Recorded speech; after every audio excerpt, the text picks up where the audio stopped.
نحمده ونصلي على حبيبه الكريم اما بعد فاعوذ بالله من الشيطان الرجيم بسم الله الرحمن الرحيم الحمد للہ عز وجل۔ ہم نصاب الصرف سے خاصیت کا بیان پڑھ رہے تھے۔ آج ہم انشاءاللہ عز وجل باب تفاعل اور باب تفاعل کی خاصیات پڑھیں گے۔ آئیے شروع کرتے ہیں۔ نمبر 3، باب تفاعل۔ ہم ثلاثی مزید فی کے ابواب کی خاصیات پڑھ رہے تھے۔ آج ہم ثلاثی مزید فی کے تیسرے باب یعنی باب تفاعل کی خاصیات پڑھیں گے۔ نمبر 3، باب تفاعل۔ باب تفاعل کی پہلی خاصیت ہے تشارک۔ تشارک کسے کہتے؟ تشارک سے مراد کیا ہے بیان کر رہے ہیں۔ فعل میں دو شخصوں کا باہم اس طرح شریک ہونا کہ ان میں سے ہر ایک فاعل بھی ہو اور مفعول بھی۔ کسی فعل میں، کسی کام میں دو شخصوں کا، دو آدمیوں کا اس طرح شریک ہونا کہ ان میں سے ہر ایک فاعل بھی ہو اور مفعول بھی، اسے تشارک کہتے۔ مثال دے کر کے اس کی وضاحت کر رہے ہیں، جیسے تشاتم زید و خالد، یعنی زید اور خالد باہم گالی گلوچ ہوئے، یعنی زید نے خالد کو گالی دی اور خالد نے زید کو گالی دی۔ تو ان میں سے ہر ایک، زید اور خالد، ان میں سے ہر ایک فاعل بھی ہے اور مفعول بھی، ٹھیک ہے۔ تو یہاں پہ تشارک پائی جا رہی ہے، تشارک کی جو خاصیت ہے وہ پائی جا رہی ہے۔ دیکھیے تشاتما یہ باب تفاعل سے ہے، تو اس میں تشارک کی خاصیت پائی جا رہی ہے۔ نمبر 2، باب تفاعل کی دوسری خاصیت ہے مطاوعت۔ مطاوعت کسے کہتے؟ اس کے طرف سے بیان کر رہے ہیں۔ فعل متعدی کے بعد اسی فعل کے مادہ سے ایک فعل اس باب سے لانا، یہ ظاہر کرنے کے لیے کہ مفعول نے فاعل کا اثر قبول کر لیا ہے۔ یعنی پہلے کسی فعل متعدی کو لائیں، فعل متعدی کو لانے کے بعد اسی کے مادہ سے، یعنی فعل متعدی کا جو مادہ ہے اسی مادہ سے باب تفاعل سے ایک فعل لائیں۔ کیوں لائیں؟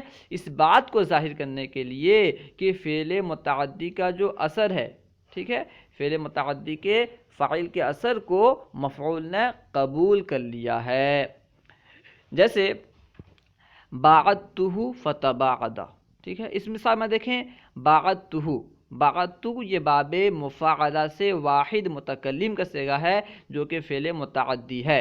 باعدتہ میں نے اسے دور کیا، ٹھیک ہے۔ فتباعد تو وہ دور ہو گیا۔ دیکھیے باعدتہ یہ فعل متعدی ہے، ٹھیک ہے، اس میں دور کرنا پایا جا رہا ہے، ٹھیک ہے۔ باعدتہ فاعل نے مفعول کو دور کیا، متکلم نے غائب کو دور کیا، لیکن وہ دور ہوا یا دور نہیں ہوا یہ معلوم نہیں ہے، اس کی وضاحت نہیں ہے۔ اس کے بعد فتباعد آیا، اس نے اس بات کی وضاحت کر دی کہ مفعول نے یعنی غائب نے فاعل کے اثر کو قبول کر لیا، یعنی دور ہو گیا، ٹھیک ہے۔ جیسے باعدتہ فتباعد، میں نے اسے دور کیا تو وہ دور ہو گیا۔ اس میں باعدتہ فعل متعدی ہے اور اس کے بعد اسی فعل کے مادہ یعنی بعد سے ایک فعل تباعد باب تفاعل سے لایا گیا۔ اس نے یہ ظاہر کیا کہ مفعول نے فاعل کا اثر یعنی دور ہونے کو قبول کر لیا ہے۔ باب تفاعل کی تیسری خاصیت ہے موافقت۔ موافقت کسے کہتے ہیں؟ یعنی ایک باب کا دوسرے باب کے ہم معنی ہونا، یہ موافقت کہلاتا ہے، ٹھیک ہے۔ نمبر 3، موافقت، باب تفاعل کا کسی اور باب کے ہم معنی ہونا، یہ موافقت کہلاتا ہے۔ باب تفاعل کسی دوسرے باب کے معنی میں ہو، اس کے ہم معنی ہو، یہ موافقت کہلاتا ہے۔ جیسے الف موافقت مجرد، تفاعل جو ہے یہ مجرد سے بھی موافقت رکھتا ہے۔ مثال دے کر کے اس کی وضاحت کر رہے ہیں، الف موافقت مجدد باب تفاعل کا مجدد کے ہم معنی ہونا، جیسے علا، علا یہ مجرد سے ہے، اس کا معنی ہے بلند ہونا، علا جو کہ مجرد سے ہے اس کے معنی کیا ہے؟ بلند ہونا، اور تعالی جو کہ باب تفاعل سے ہے اس کے بھی یہی معنی ہے، یعنی بلند ہونا، علا کا معنی بھی بلند ہونا، تعالی کا معنی بھی بلند ہونا۔ تو دیکھیے یہاں پہ تعالی جو کہ باب تفاعل سے ہے یہ مجدد کی موافقت کر رہا ہے، مجدد میں جو معنی ہے اسی معنی کی موافقت کر رہا ہے، اس میں بھی تعالی میں بھی وہی معنی پایا جا رہا ہے۔ با موافقت افعال، باب تفاعل کا باب افعال کے ہم معنی ہونا، باب تفاعل باب افعال کے ہم معنی ہو جائے اسی کو موافقت افعال کہتے، جیسے ایمنا، ایمنا یہ باب افعال سے ہے، اس کے معنی ہے یمن میں داخل ہونا، ایمنا یہ کس سے ہے؟ باب افعال سے ہے، اور اس کے معنی کیا ہے؟ یمن میں داخل ہونا۔ اور تیامنا جو کہ باب تفاعل سے ہے اس کے بھی یہی معنی ہے، یعنی یمن میں داخل ہونا۔ تو دیکھیے یہاں پہ تیامنا جو کہ باب تفاعل سے ہے وہ باب افعال کی موافقت کر رہا ہے۔ نمبر 4، باب تفاعل کی چوتھی خاصیت ہے ابتدا۔ ابتدا کسے کہتے؟ بیان کرتے ہیں کہ اس کے معنی گزر چکے ہیں، اس سے پہلے ہم پڑھ چکے تھے کہ ابتدا کہتے کسی فعل کا ابتداءً ایسے معنی میں استعمال ہونا جو معنی اس کے مجرد کے معنی سے الگ ہو، کوئی فعل ایسے معنی میں استعمال ہو جس معنی میں اس کا مجرد استعمال نہ ہوا ہو یا اس کا مجرد آتا ہی نہ ہو، اسے کیا کہتے؟ ابتدا۔ یا تو مجرد کے علاوہ دوسرے معنی میں استعمال ہو یا اس کا مجرد موجود ہی نہ ہو، اسے ابتدا کہتے ہیں۔ جیسے تبارک اللہ، اللہ کی شان بلند ہے، تبارک اللہ اس کا معنی کیا ہے؟ اللہ کی شان بلند ہے۔ مجرد برکہ یبرکو اونٹ کے بیٹھنے کے معنی میں آتا ہے۔ دیکھیے تبارکہ اس میں بھی حروف اصلیہ با را کاف، اور برکہ یبرکو اس میں بھی حروف اصلیہ با را کاف، لیکن برکہ یبرکو یعنی جو کہ مجرد سے ہے اس کا معنی کیا ہے؟ اونٹ کا بیٹھنا۔ برکہ یبرکو کسے کہتے ہیں؟ اونٹ کے بیٹھنے کو کہتے ہیں برکہ یبرکو، جبکہ تبارکہ کا معنی ہے بلند ہونا، ٹھیک ہے؟ تو دیکھیے مجرد کا معنی الگ، مزید فی کا معنی الگ، تو یہاں پہ اس طرح ابتدا پایا جا رہا ہے، ابتدا کی خاصیت پائی جا رہی ہے، ٹھیک ہے؟ ابتدا کسے کہتے ہیں؟ یعنی کسی فعل کا ایسے معنی میں استعمال ہونا جو معنی اس کے مجرد کے معنی سے الگ ہو یا اس کا مجرد موجود ہی نہ ہو۔ اب دیکھیے ثلاثی مجرد کا چوتھا باب ہے باب تفاعل، اس کی خاصیت بیان کر رہے ہیں۔ نمبر 4، باب تفاعل، باب تفاعل کی سب سے پہلی خاصیت ہے تحول۔ تحول کسے کہتے؟ تحول کا معنی کیا ہے اس کے تعلق سے بیان کر رہے ہیں، فاعل کا ماخذ بن جانا، فاعل ماخذ بن جائے اسے کہتے ہیں تحول۔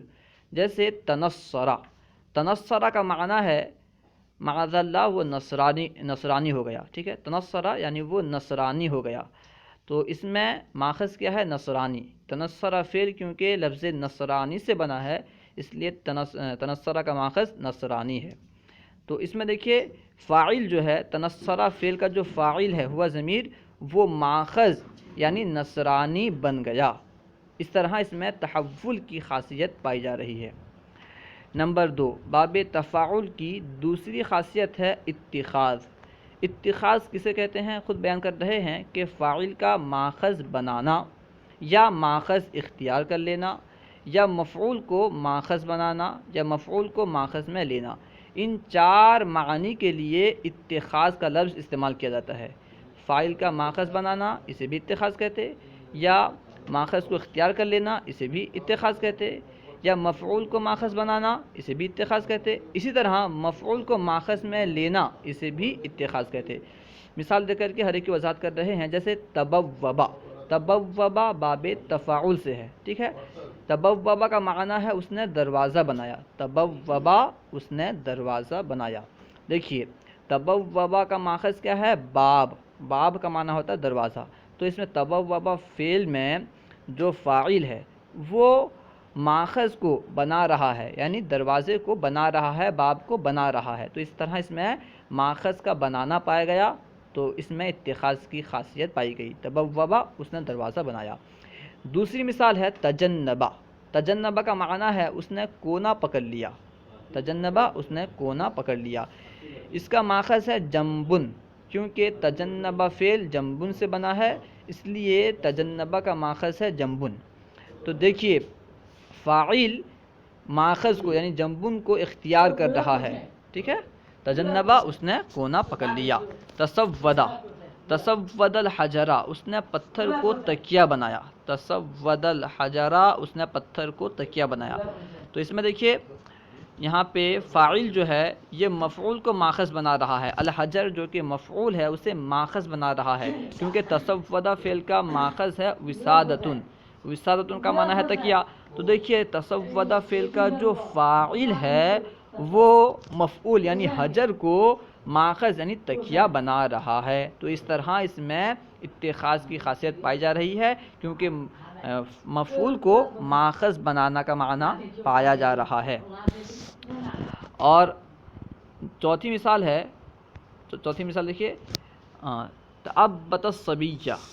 تعبط الصبیہ کا معنی ہے اس نے بچے کو بغل میں لیا۔ تعبط فعل یہ ابتن سے بنا ہے، تو ابتن اس کا ماخذ ہوا۔ ابتن کیونکہ بغل پر دلالت کرتا ہے، ٹھیک ہے، تو بغل مدلول ماخذ ہے۔ تو دیکھیے اس میں تعبط الصبیہ، اس کا معنی ہے اس نے بچے کو بغل میں لیا، یعنی مفعول کو ماخذ میں لیا۔ تعبط اس کا ماخذ ابتن ہے، تو الصبیہ مفعول ہے، فاعل جو ہے بچے کو یعنی صبی کو ابت یعنی بغل میں لے رہا ہے، تو اس طرح مفعول کو ماخذ میں لینے کا معنی پایا گیا، تو اس میں بھی اتخاذ کی خاصیت پائی گئی۔ اب باب تفاعل کی تیسری خاصیت بیان کر رہے ہیں، مطاوعت بیان کر رہے ہیں کہ اس کے معنی بیان ہو چکے۔ اس سے پہلے بیان کیا گیا تھا کہ پہلے کوئی فعل متعدی کو ذکر کرنا، اس کے بعد اسی فعل سے، یعنی یہاں پہ کیونکہ باب تفاعل کی خاصیت بیان ہو رہی ہے تو باب تفاعل سے ایک فعل اسی مادے سے لانا۔ پہلے ایک متعدی فعل کو ذکر کرنا اور متعدی فعل کے مادے سے باب تفاعل سے ایک فعل لانا۔ کیوں لانا؟ تاکہ وہ اس بات کو ظاہر کرے کہ فعل متعدی کے فاعل کا جو اثر تھا اسے مفعول نے قبول کر لیا ہے۔ جیسے مثال دے کر کے اس کی وضاحت کر رہے ہیں، جیسے علمتہ فتعلم، میں نے اس کو سکھایا تو وہ سیکھ لیا۔ علمتہ یہ باب تفعیل سے ہے اور فعل متعدی ہے، اس کا معنی ہے سکھانا۔ علمتہ میں نے اسے سکھایا، تو اب اس نے سیکھا یا نہیں سیکھا اس کی وضاحت نہیں تھی، ٹھیک ہے۔ اس کے بعد تعلم فعل لا کر کے اس بات کی وضاحت کر دی گئی کہ اس نے سیکھ لیا، یعنی سکھانے کا جو اثر تھا اس نے اسے قبول کر لیا، ٹھیک ہے۔